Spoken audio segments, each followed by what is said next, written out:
the things I always say about my job as an archivist is I get the easy part, I get the best part. I get to bring out these amazing materials and then watch what other people do with them. I'm lazy. I don't have to do the hard work. I get to see the show that comes out of it. I always use the comparison of being in charge of some gem, and I get to bring that out and put it on the pillow for somebody and watch which facet of that they shine their light on, and it always illuminates something amazing and new and unique. And so that's it. I feel like the luckiest person in the world because I get to do that. Right now, some of the projects that are going on, those sorts of exciting creative moments, in addition to all this great work that the students have been doing, there's a lot of other stuff going on. I know there are several members of the Oregon Black Pioneers here tonight, and that they have an exhibit coming up at Oregon Historical Society. What is the title again? It's called All Aboard, Railroading and Portland Black Community. Yeah. So it opens January 15th. And I think there are flyers on the table, and so we've been so fortunate to have Gwen come in. She's been using the collection to do research on that. I know William Rutherford is responsible for the exhibit design of that. I've seen some of the layouts. It looks fantastic. So that's really exciting, and we're really looking forward to having that going on down the street and being part of community history. I know Kim Moreland is here tonight, and she's got a book coming out soon that is a historical photo retrospective of the community, which I think also is going to be wonderful, and she's been in using the collection. I think there's flyers on that too. Artist Isaka Shamsuddin, he was going to try to make it tonight, but I don't see him, so he may not have made it. But he's been in and doing research. He's got another public art, this time sculpture, which I didn't know he did, coming up for a public art installation that will be in Northeast Portland. And so it's just amazing the range of people using this and the ways they use it and how central it is to their work. And like I said, I'm the luckiest person in the world because I just get to watch that happen. Here at the library, we're excited about some of the projects. What we want to do is keep making these materials available to people here. So some of the projects we have going forward, we're finishing up a National Film Preservation Foundation funded project to get a preservation copy of the 1977 film of the Albino Mural Project. Some of you may have seen that, but it's a Super 8 color film. It's in not great condition, especially the soundtrack is quite bad in the transfers. You've seen them, so we were able to get grant funding to get actually a whole new 16mm color print of that with improved sound that you'll be able to project, and then we're also hoping to get that online too so people can see it. The other one is we just found out last week that we got an LST grant from the State of Oregon Library to preserve our audio collection of historic speakers on this campus in the 60s and 70s. And that happens to include, I think Daryl had to take off, but at the time when Black Studies was getting formed here, the amazing panels and public programs that they put together on this campus with people from the community and then national figures. And I should have brought my list because it kind of blows your mind when you go through that list of all the people that actually came to this campus to speak. And those have been sitting on magnetic audio reel-to-reel tapes that we can't listen to because we don't want, they're deteriorating. And now we're going to be able to make digital transfers of those and put them online so people can listen to them. So that is so exciting, and we're looking forward to being able to share that, and then I get to watch what you all do with that, which is going to be wonderful. So just in closing, what I wanted to say, I want to, so I hope that all kind of speaks to what some of the speakers have talked about, which is our commitment here at Portland State to access. I mean, we really are not here to be a vault that takes in stuff and hides it away and keeps everybody out. Our main purpose is to we see these resources as vital and living resources that have a place in the now and in the community now, and we are dedicated to that. At the same time, the other part of my job, besides providing access, is about preserving. And this is where I think I am going to reiterate a lot of what Daryl said so eloquently and also John Henley said. So my job is a lot about preservation. It's about trying to keep things safe.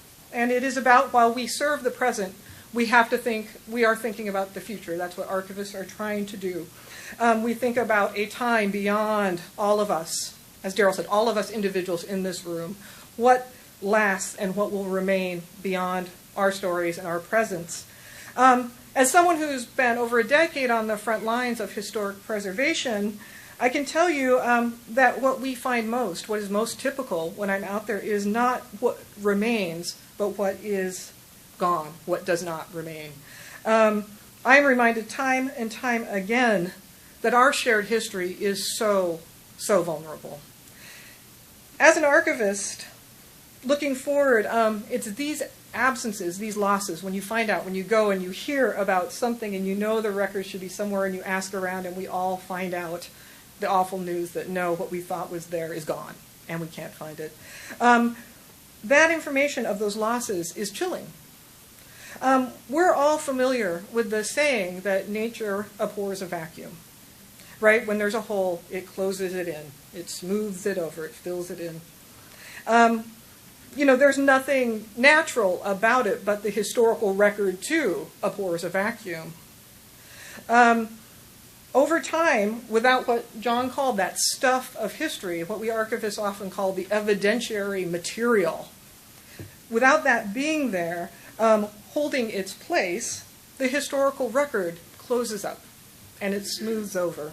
And what is an absence, a loss, a gap, becomes invisible, and it becomes something that appears misleadingly to be seamless. Okay. As archivists, part of what we do is to try to help keep those gaps from happening, to avoid that risk. But what has become clear time and time again is that we cannot do that without people like Mrs.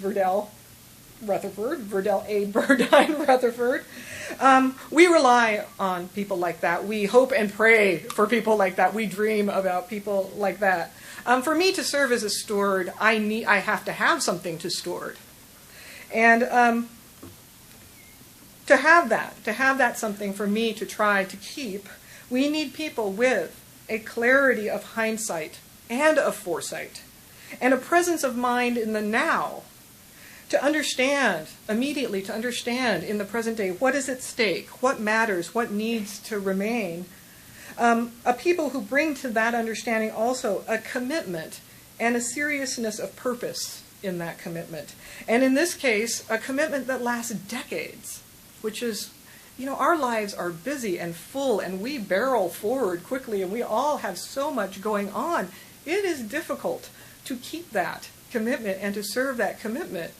I know I have trouble doing it in my own life. So, that to see someone who is able to live a rich, full life with their family and all that brings, and then still to maintain this and carry this is phenomenal. It is remarkable. It is important. And as you're seeing now, it can make all the difference.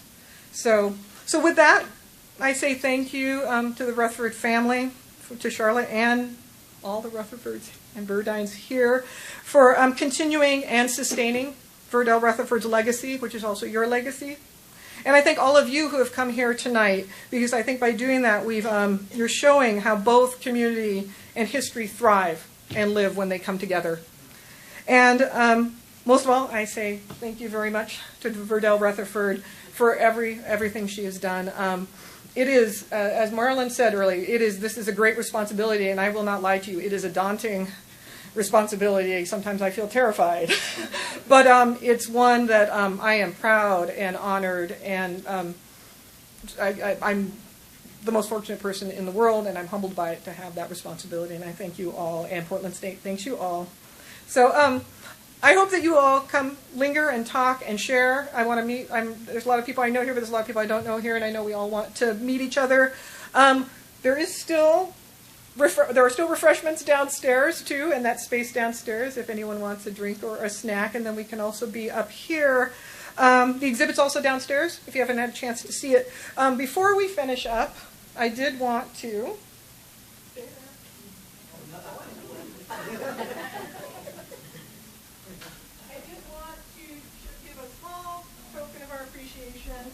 To Charlotte here. So,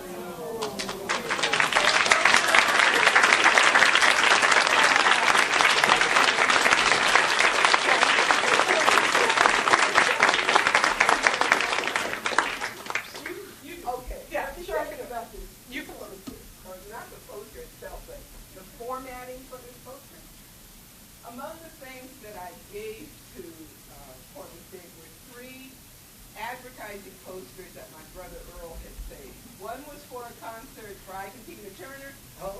one for James Brown and the Famous Flames, and one was for Ray Charles. You can put James Brown right here, and you can put the Famous Flames over here, and it's the same kind of printing and layout. And when I first saw this poster, I just cracked up because I knew where they got the design. James Brown and the Famous Flames.